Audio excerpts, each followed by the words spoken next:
আসসালামু আলাইকুম সবাইকে। আশা করি সবাই অনেক ভালো আছেন। নদীর পাড়ে আসলাম, সারাদিন কাজ কাম করে এখন আসলাম নদীর পাড়ে একটু গোসল করতে। তো গোসল করতে এসে আপনাদেরকে একটা জিনিস দেখানোর কথা চিন্তা ভাবনা করলাম। এই যে দেখেন মাছ মারার প্রসেস আর একটা জাল। এর আগেও একটা ভিডিওতে আমি আপনাদেরকে এরকমভাবে মাছ মারার সিস্টেমটা দেখাইছিলাম। হ্যাঁ, তো আজকে আবার আর একটা জাল দেখলাম এই নদীতেই, আমাদের এই নদীতেই। এই জালটা অন্য পাশে, আর এর আগে যেটা দেখাইছিলাম সেটা অন্য পাশে। তো এই যে দেখেন জালের উপরে ঝাঁটা দিয়ে রাখছে, আর এই যে জাল দেখেন এক কর্নার উঁচা রাখছে, আর ওই পাশে এক কর্নার আছে, আর এই পাশে এক কর্নার আছে, দুই কর্নার। হ্যাঁ, এই দুই কর্নার নিচু রাখছে, আর এই পাশে এক কর্নার উঁচা রাখছে। একদিন পর পর সকালে এসে এই জালগুলো তোলা হয়, আর এই ঝাঁটাগুলো দেখতেছেন, এই ঝাঁটাগুলো তুইলে এখান থেকে মাছ সংগ্রহ করা হয়। তো আপনারা যারা এরকম প্রসেসে মাছ মারাতে অভ্যস্ত আছেন বা মাছ মারতে অভ্যস্ত না, তারা চাইলে এরকম সিস্টেমে চেষ্টা করে দেখতে পারেন। আশা করি আপনারা ভালো ফল পাবেন, মাছ পাবেন। তো আমাদের এদিকে যারা এরকমভাবে মাছ মারে তারা অনেক মাছ ধরতে পারে নদী থেকে। এই যে ঝাঁটাটা দেখতেছেন, এই ঝাঁটার এখানে মাছ আইসা রেস্ট নেবে। হ্যাঁ, আর এখান থেকে জাল তুলে মাছ সংগ্রহ করবে।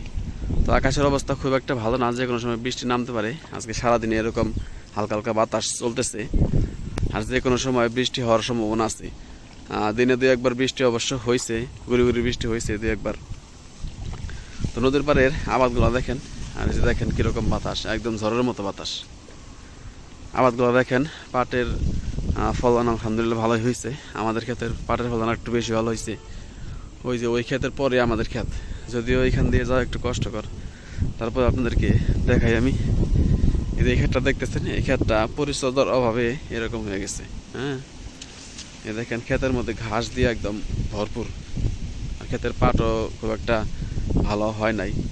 যদি পরিচর্যা না করেন তাহলে কোনো কিছুই ভালো হয় না। হ্যাঁ, সেটা পাট হোক, কোনো সবজি হোক, কোনো আবাদ হোক, বা কোনো সম্পর্কই হোক, যে কোনো সম্পর্কে আপনি সম্পর্কে পরিচর্যা করবেন, যত্ন করবেন, সেই সম্পর্ক টিকবে।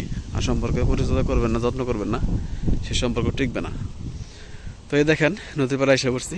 নদীর পাড় ভাঙতে ভাঙতে নদী একদম বাড়ির কাছাকাছি চলে যেতেছে আমাদের। তো নদীর পানি আজকে বাড়ছে, আর 2 দিন ধরে বাড়তেছে। 2 দিন আগে নদীর পানি কম ছিল, এখন আবার বাড়া শুরু করছে। ওই যে দেখেন নদীর চাপ ভাঙে ভাঙে সব নদীতে পড়তেছে। আমাদের পাট ক্ষেতটা ওই যে পাশে। হ্যাঁ, তো আমাদের পাটের ফলন আলহামদুলিল্লাহ ভালো হয়েছে। আজকে বাস পাট নিয়ে পানিতে জাগ দিলাম, বাস পাটও মোটামুটি ভালোই হয়েছে। আমার কথা শোনা যাইতেছে কিনা আমি বুঝতে পারতেছি না, কারণ বাতাসের যে বেগ, এই বাতাসে আমার কথা শোনা যাবে কিনা তাও আমি জানি না। এই দেখেন কি পরিমাণ বাতাস।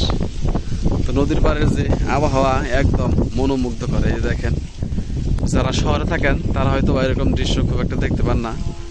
তো এই দেখেন নদীর কি অবস্থা, আর নদীর ভিউটা দেখেন কি অসাধারণ ভিউ। এই দেখেন নদীতে পানিতে একদম ভরপুর হয়ে গেছে। তো এটা মূলত যমুনা নদীর একটা শাখা নদী, আর এই পানিগুলো যমুনা নদী থেকে আসে। তো সবাইকে অসংখ্য ধন্যবাদ যারা কষ্ট করে ভিডিওটা দেখলেন। সবাই ভালো থাকবেন। আসসালামু আলাইকুম ওয়া রাহমাতুল্লাহ।